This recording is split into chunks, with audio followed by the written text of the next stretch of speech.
I went to high school in a rural community. Most students lived out in the country, miles away from our den of learning, and drove to school. I was lucky. My house was a short 10-minute walk from campus, so I made the journey on foot. For most, the walk to and from school each day would be a relatively unremarkable part of their teenage experience, and to some degree, it was, save for the fact that every day, hicks in their big trucks would shout "faggot" at me as they drove by. Homophobic slurs exclaimed from passing cars weren't the only harassment these folks inflicted upon me. They would throw food at me in the cafeteria or try to intimidate me in the hallway. Ironically, these incidents didn't bother me much, nor emotionally stick with me, because I'd experienced much worse abuse in elementary and middle school. So it was easy to kind of laugh it off, at least easier than you might think. Yet, the Parade of Fags has always stuck with me as an oddity of my high school experience, something I don't quite know how to define or address. I wasn't out as gay or a trans person in high school, whether to myself or these bros, but I guess I carried enough vibes to convince them of my queer bona fides. I wore my hair long, had it dyed purple for a period of time, which of course necessitated the lobbying of grapes at my head. I didn't party, participate in sports, or go mudding. I was skinny awkward, hung out with goths and band geeks. Maybe something about me was just askew. Though to be fair, I did attend high school from 2006 to 2010 in the middle of nowhere, and at the time it was a relatively common to call anything you didn't like gay as a pejorative. I did it. I'm sure those guys did too. So when they hurled "faggot" out their car window, most of the time they probably weren't commenting on my perceived sexuality, but launching a universal insult they hoped would sting.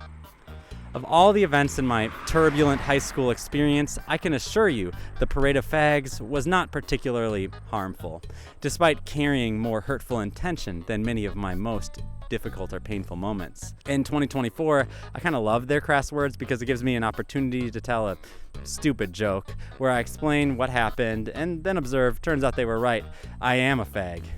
Still, even if their insults don't hold much weight for my time in school, they have helped me find a thread of conflict throughout my life that I'd long ignored. How family, friends, and strangers interpreted my gender and sexuality growing up, and how it still affects how I see myself. As many trans and gay people can attest, the day a person comes out isn't usually the first time they were perceived as queer or strange by the world around them.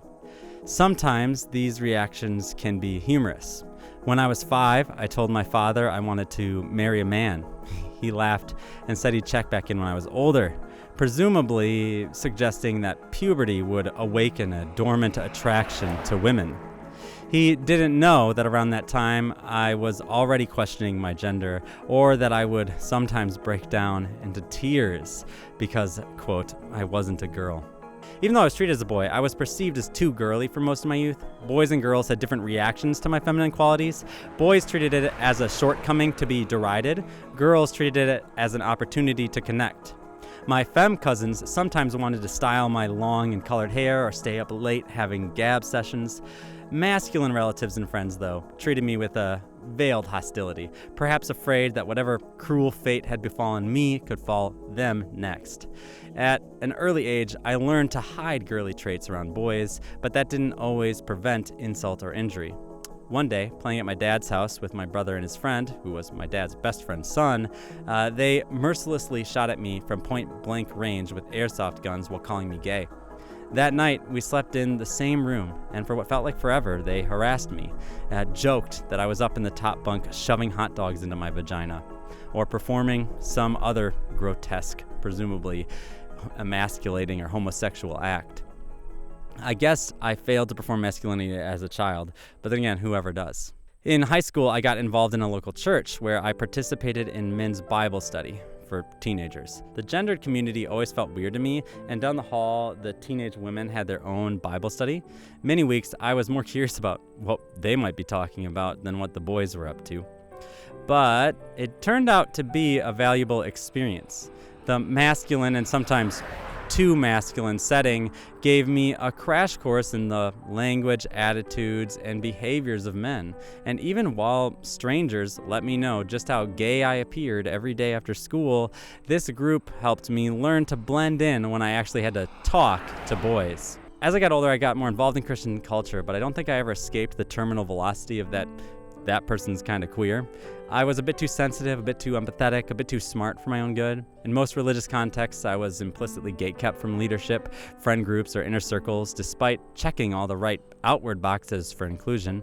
At the time, I chalked it up to bad luck or guessed something must be wrong with me. Now I know it was, at least partially, the queer vibe I gave off. They weren't shouting fag from passing cars, maybe, lightly insinuating it behind my back. In hindsight, I still carry some hurt from those relationships, and I worry that I'll similarly be fenced off from opportunities due to my now explicit queer identity. Being kinda gay even worked against me after I finally came out. My colleagues during my PhD didn't react with surprise or intrigue when I told them, but an exacerbated finally. Amongst each other, they seemed to be secretly waiting for the day I realized just what kind of faggot I was. That hurt too. I may not have been an effeminate man, but what if I had been? Instead of believing my stated identity, they manufactured one in their heads and assigned it to me. Isn't that basically the same thing TERFs and transphobes do to me at every opportunity? It seems like everyone knew what I was before I did. Hicks with as many thoughts on gender as an ant and PhDs in gender theory diagnosed my fagginess before I had a chance to even really consider it. Of course, none of them actually knew, because while I was always me, trans and gay and fucking weird, until I figured out that's what I am, I wasn't that to them. No, I was that to them because it's what they wanted. Mud and country bumpkins wanted someone to punch down to, and I was a pliable target. Overly masculine family members and churchgoers wanted someone to compare themselves to, if only to make themselves feel more comfortable with their gender. So I was the sissy they could say they weren't. Fellow gays wanted to see more of themselves in the world around them and assigned me an identity to make sense of it. The parade marched on. I suppose this video could be seen as a list of grievances, all the bad things people did to me because I was a bit queer, but that's not really the point. Rather, I'm curious about how it's all affected me and continues to affect me. You'd think they'd have been able to stomp the gay out of me or something, but their hatred seemed to have the opposite effect. Every time someone harassed me for my perceived deviant gender or sexuality, I seem to grow more empathetic with myself. When we're told we're not normal, we can self-consciously react to preserve some social standing, usually the losing play, or we can accept, hey, okay, I'm not that normal, which is the route that I ended up taking. It's not like I believed their insults, I just learned to avoid their words by accepting my own weirdness. Today, I feel like I'm unabashedly me. At least in most contexts, and that's in small part due to the contrast of constantly rejecting foreign labels growing up. Though, that doesn't mean all the policing didn't have negative effects on me. Obviously, I suffered emotional distress, and even if I didn't lead to a preservative fit in with the crowd instinct, it led to self-loathing. One area I probably care too much about today is passing. Not here, not for you. To you, I'm your out and proud trans lady, but when I engage with people who don't know me, I don't want to be perceived as trans, which is a little odd because I am totally fine with being perceived as a lesbian.